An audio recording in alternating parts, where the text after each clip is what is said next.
Tim gabungan Dinas Kesehatan Kota Makassar dan Balai Pengawasan Obat dan Makanan meninjau ke sejumlah pasar modern. Petugas langsung memeriksa sejumlah makanan yang dijual. Dari hasil pemeriksaan ditemukan label toples kue yang telah kadaluarsa, sehingga petugas meminta agar makanan tersebut tidak dijual lagi. Sementara peninjauan juga dilakukan di pasar tradisional. Petugas tidak menemukan bahan makanan takjil yang mengandung bahan pengawet berbahaya. Peninjauan yang dilakukan ini selama bulan Ramadan untuk memastikan makanan yang dijual layak dikonsumsi.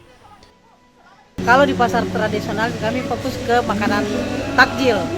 Jadi kami melihat di situ apakah makanan yang dijual itu apakah mengandung formalin atau boraks.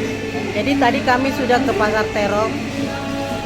Alhamdulillah rupanya pedagang-pedagang sudah pintar dan tidak mencampur lagi bahan yang bukan untuk campuran makanan.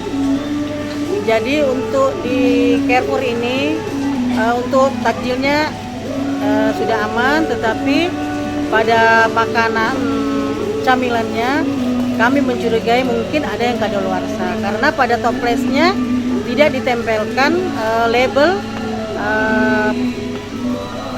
label yang memperlihatkan bahwa tanggal kadaluarsanya.